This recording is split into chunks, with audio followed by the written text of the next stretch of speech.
"I'm broken," Elena said, and she said it the way you'd say I'm short or I have brown eyes. A simple fact.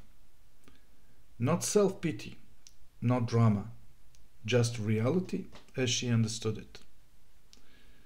34 years old, successful graphic designer, 15 years in various therapies, EMDR, somatic experiencing, internal family systems, DBT, diagnosis accumulated like credentials, PTSD, complex PTSD, attachment disorder, depression, anxiety.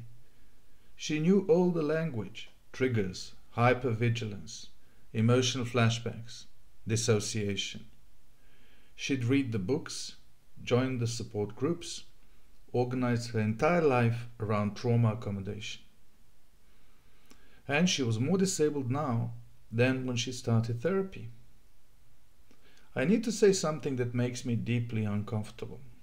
Something that risks sounding like victim blaming, like minimizing real suffering, like all the dismissive things people say to trauma survivors that cause such harm. But I'm going to say it anyway because I think it's true and important. For some people, not everyone, but an increasing number, the story of being traumatized has become more damaging than the original trauma itself. This is the story about the narrative that becomes prison. Let me be immediately emphatically clear. Trauma is real. Terrible things happen to people. Those things have lasting effects. PTSD exists. Complex trauma shapes development profoundly. Everything the trauma-informed movement has taught us about overwhelmed nervous system dysregulation, attachment disruption, all of that is real and important. But somewhere between recognizing trauma and organizing entire identities around it, something went wrong. Elena's trauma history was real. Emotionally neglectful parents, bullying through middle school, sexual assault in college, abusive first marriage, car accident 3 years ago that she walked away from physically but not emotionally. Any one of these could reasonably cause lasting difficulties. All of them together, of course she struggled. But here's what happened over 15 years of trauma-focused therapy. Every struggle became evidence of trauma damage. Trouble concentrating, trauma. Difficulty with orgasm, trauma. Preferring to stay home rather than socialize, trauma. Conflict with her sister, trauma. Bad day at work, re-traumatizing. The trauma narrative explained everything, which meant everything became inevitable. She wasn't choosing to work part-time. Trauma made full-time impossible. She wasn't avoiding relationships. Her attachment system was too damaged. She wasn't staying home because she was tired. She was triggered by crowds.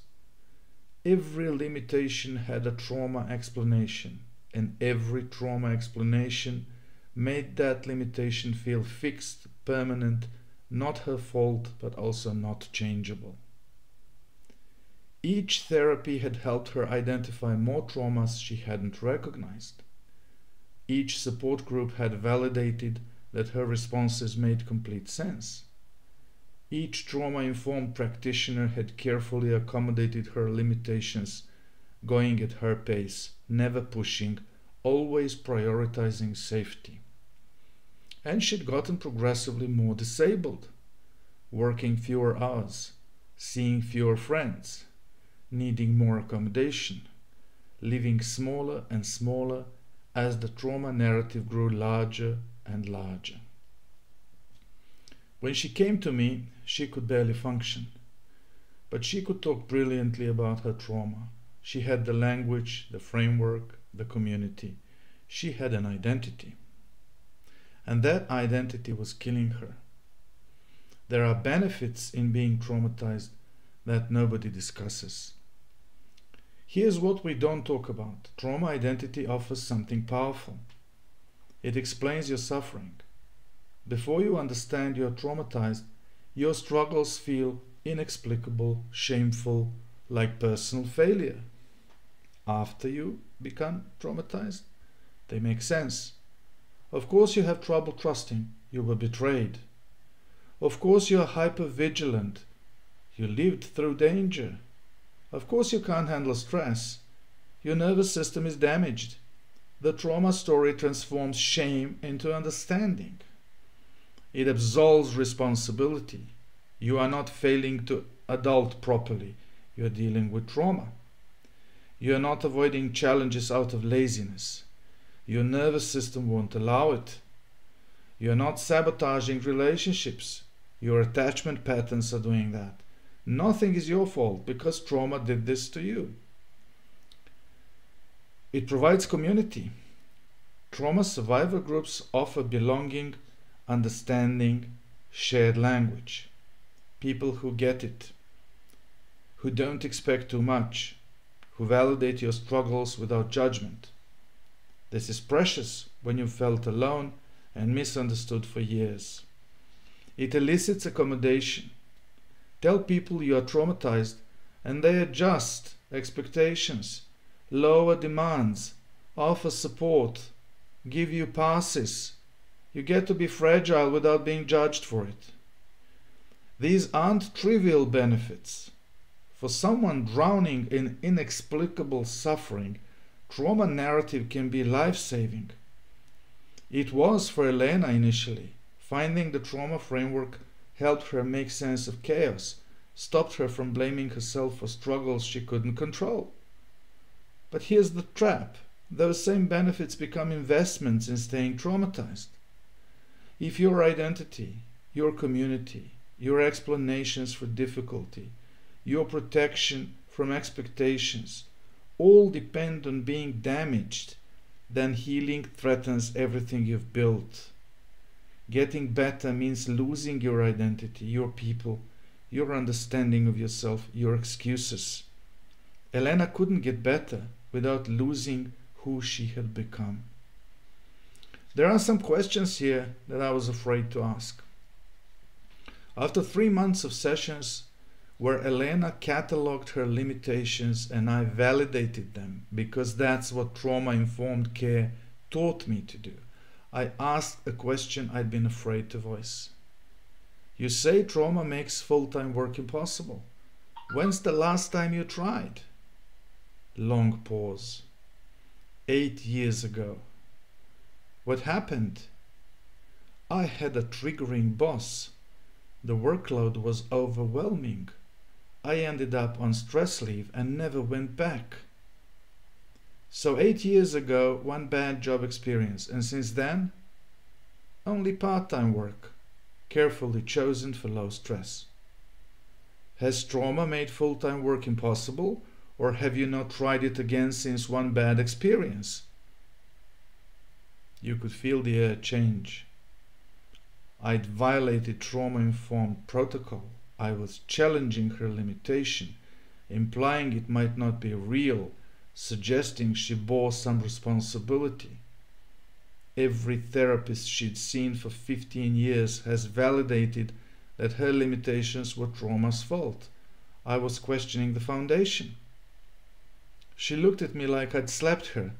Are you saying I should just push through trauma? No, I'm asking what's trauma damage and what's trauma accommodation that became habit, that became identity, because those are different things requiring different responses. We sat with that for weeks. It was uncomfortable work. Elena kept wanting to return to the safety of trauma explanation. Everything she could do was because of some exception to the damage done to her, and everything she couldn't do was because of the damage done to her. I kept gently, persistently asking, but how do you know? When did you last try? What happens if you test that assumption? She finally agreed to informational interviews at places she might want to work full-time. Just conversations, no commitment. She was terrified. First interview exhausted her, confirmed she could never do this. Second was slightly easier. Fifth, she actually enjoyed talking about work. 10th, she accepted a full-time position on trial basis, planned to reduce if it was too much. She's been full-time for 2 years now. Sometimes it's hard, sometimes she's exhausted, but she's doing it. The trauma didn't make it impossible. The trauma narrative plus 8 years of accommodation plus identity investment made it feel impossible. There's also a therapeutic collusion that's involved here. Here's my confession. I have been part of that problem. We all have. Trauma-informed care, as currently practiced, often maintains trauma rather than resolving it. We've learned to always go at the client's pace, never push, prioritize safety and stabilization, validate that caution makes sense, accommodate limitations, be careful about expectations that might feel re-traumatizing. All good principles, all sometimes correct, and all capable of creating therapeutic relationships that collude with avoidance indefinitely. Because here's the uncomfortable truth. Healing from trauma requires eventually doing things that feel unsafe, tolerating discomfort, facing what you have been avoiding, taking risks, trying things that might fail, feeling feelings you've been suppressing, challenging your own narrative about what's possible. If trauma-informed care means never encouraging productive discomfort, we've created an approach that maintains avoidance while calling it compassion. We've pathologized the normal process of recovery, which necessarily involves distress. I see this constantly in supervision. Therapists present cases. Clients been in therapy 3 years, made no progress, still can't work, still can't be in relationships, still triggered by everything. But the therapist is committed to going all at the client's pace and not re-traumatizing them. What pace are they going? I ask. Well, no pace really. They're kind of stuck. For 3 years, but they can't push. That would be re-traumatizing. So we've created therapy that can continue indefinitely without change, and we call that trauma-informed care rather than recognizing it as comfortable stuckness. The therapist gets to feel compassionate. The client gets endless validation. The insurance company pays. Everyone's needs are met except the actual need to heal. Real trauma-informed care should include informed pushing. Not recklessly, not without preparation, not without support, but pushing. Because staying in the safety zone forever isn't healing, it's learned helplessness with therapeutic blessing. And this becomes particularly complicated when identity politics merges with trauma. Something else happened in the past decade that made this worse. Trauma language merged completely with identity and oppression frameworks. Now it's not just I was traumatized by this specific event. It is I carry intergenerational trauma. Systemic oppression is traumatizing. Microaggressions are accumulating trauma. My identity is inherently traumatized by existing in this society. And look, I'm not denying that discrimination is harmful, that oppression has effects, that marginalized people face real additional burdens. All true. But treating every form of suffering as trauma, every difficult experience as traumatic, every member of marginalized groups as inherently traumatized, that doesn't empower people. It pathologizes them. It tells them they are damaged by definition, that healing requires fixing society, which they can't control, rather than building resilience, which they can. Elena was queer, which became part of her trauma narrative. Growing up closeted was traumatic. Coming out was traumatic. Every instance of homophobia she experienced was re-traumatizing. Her identity itself was framed as damaged by a homophobic world. Again, discrimination is real and harmful. But is trauma framework the most useful way to understand its effects? Or does it sometimes create more suffering than it prevents? I asked Elena, are you traumatized by homophobia or are you angry and exhausted by it? She thought about that. The second one, I think. When I think of it as trauma, I feel broken and helpless. When I think of it as something that makes me angry and tired, I feel more like myself. Like I'm responding appropriately to unjust circumstances rather than being damaged by them. That distinction matters. Anger and exhaustion you can work with per process, channel. Trauma damage feels permanent, unfixable without society completely changing. One maintains agency, the other forecloses it. The hardest part of helping Elena heal was that recovery threatened everything she'd built.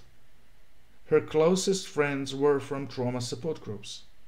When she started getting better, working full-time, dating, handling stress without constant accommodation, they felt uncomfortable. You're acting like trauma doesn't affect you anymore. Are you saying we should all just push through it? She tried explaining that she wasn't minimizing trauma, just discovering she was more capable than she'd believed. But capability in one survivor felt like judgment to others. It suggested their limitations might be less fixed than they believed, which threatened their entire framework. Elena ended up leaving most of those communities. It was lonely and painful, but necessary. You can't recover while surrounded by people invested in permanent damage. Her family had adjusted to her limitations too. They'd learned not to expect much to accommodate her needs, to tiptoe around her triggers. When she started expecting more of herself, they were confused. Are you sure you should be pushing yourself this hard? Remember what happened last time. You need to protect yourself. Their concern was genuine, but it was also investment in her staying limited. Her disability had become part of the family system and her recovery disrupted the equilibrium. Even her previous therapist had invested in her trauma identity. When she mentioned she was working full-time now, one wrote back concerned, "Are you sure this is safe? Make sure you're not pushing yourself into re-traumatization. Remember that healing happens slowly and you need to honor your pace." From inside the trauma framework, a rapid improvement looks dangerous, suggests denial, implies she's not taking her trauma seriously enough. But from outside that framework, she just discovered she'd been living smaller than necessary. So if trauma-informed care, as typically practiced, was part of the problem, what helped? Narrative revision, not denying her trauma history, but changing her relationship to it, moving from "I'm broken by what happened" to "difficult things happened and I'm someone who survived them." This isn't semantic game. "I'm broken" is identity. It makes present and future determined by past. "I survived" is capacity. It makes past evidence of strength. One forecloses possibility, one opens it. We practiced telling her life story in ways that weren't organized around trauma. At first she couldn't do it. Every memory was tagged as before trauma, during trauma, after trauma, related to trauma. So we would start. "Tell me about a time you helped someone." She'd start with trauma. "I helped my friend through her divorce because I understood abandonment from my own trauma." I'd stop her. "Without mentioning trauma, just tell me about helping your friend." It was hard work. She'd organized 15 years of experience around trauma framework, but gradually she found other stories. Stories about her competence, creativity, loyalty, humor. Stories where trauma was background, not foreground. And as alternative narratives became available, her sense of possibility expanded. The other thing that helped, and this felt dangerous, was expectations. After months of work, I started expecting things from Helena. Not pushing her if she didn't meet them, but genuinely expecting. You're working full-time. That's hard, but you're doing it, which means you can do hard things. So I'm going to expect you to try other hard things too. Every previous therapist had been so careful never to expect too much. I was explicitly expecting more. Initially, she experienced this as invalidating, as though I didn't understand her trauma. But gradually she started experiencing it differently, as respect, as confidence in her capacity, as being treated like someone capable of challenge rather than someone who needed constant protection. I think trauma therapy has become so focused on validation and safety that we forget and have habitually forgotten that people often need us to believe in them more than they believe in themselves. Not by denying limitation, but by refusing to accept that limitation is as fixed as they believe. One crucial thing I learned with Elena: much of what gets called trauma is actually moral injury, and they require different approaches. Trauma, overwhelm of protective capacities from events like accidents, natural disasters, sudden violence, often responds to standard trauma treatment. Process the memory, reduce arousal, address conditioned fear responses. But moral injury, betrayal by trusted people, institutional abuse, exploitation, discrimination, doesn't resolve the same way. Processing memories doesn't fix shattered worldview, loss of trust, sense of injustice, ongoing bitterness about what shouldn't have happened but did. Elena's suffering was mostly moral injury. She felt betrayed by everyone. Parents who didn't protect her, school that ignored bullying, the man who assaulted her, the husband who abused her. Standard trauma treatment hadn't helped because it addressed symptoms without addressing the existential crisis. How do you trust when trust leads to betrayal? How do you stay open when openness leads to harm? How do you find meaning in suffering that shouldn't have happened? These are philosophical questions, not psychological ones. And avoiding them, focusing only on nervous system regulation and memory processing, means staying stuck in bitterness indefinitely. We had to do philosophical work. Can you live in a world where terrible things happen to innocent people? Can you trust knowing betrayal is possible? Can you find meaning in suffering that had no justification? Hard questions. No easy answers. But engaging them directly was more healing than endless symptom management. So here's where I land after 3 decades. Trauma is real, and trauma narratives sometimes cause more suffering than trauma itself. Both are true. People are genuinely damaged by terrible experiences. Effects are lasting. Some people are more vulnerable, more affected. Individual differences matter enormously. Some trauma is so severe that complete recovery may not be possible. And trauma narrative can trap people in permanent victimhood. Trauma identity can foreclose possibility. Trauma-informed care can collude with avoidance. Validation without expectation can maintain disability. We have to hold both truths. Honor real damage while refusing to make damage into permanent identity. Validate suffering while challenging limitation. Respect trauma while expecting recovery. This requires constant judgment calls. Is this limitation real or narrative? Is this accommodation necessary or habitual? Is this person stuck because they can't move or because they haven't tried lately? I get these wrong sometimes. I push people who genuinely can't handle it. I accommodate people who need expectation. The work is imperfect because trauma affects everyone differently and there's no formula. But I'm convinced we've overcorrected toward validation and accommodation. We need to reclaim expectation and challenge as therapeutic tools.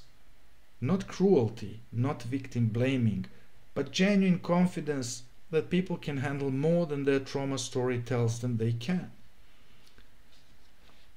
Last month, Elena sent me a note. Remember when I told you I was broken? I believed that completely. Thank you for not believing it. She's working full-time, dating someone who challenges her lovingly, planning a trip to Southeast Asia she'd have thought impossible 2 years ago. She still has hard days, still manages anxiety, still gets triggered sometimes. But she's not broken. She never was. She just believed a story about herself, a story that made sense of her suffering but trapped her in it, that needed revision. The trauma happened, the effects were real, but the narrative that she was permanently damaged by it, that she couldn't handle normal life demands, that she needed constant protection and accommodation, that narrative was the cage. And when we opened the door to that cage, she walked out. Scared at first, uncertain, but she walked out. Because she could. She always could. She just needed someone to expect that she could, until she expected it of herself. And that's the work now, not just validating trauma, though validation matters, but helping people see that they are more than their trauma, that survival is evidence of strength, not proof of damage, that healing isn't just symptom management. It's discovering you're more capable than your trauma story allowed you to believe. The trauma happened, but the story you tell about the trauma, that's your story, Vice.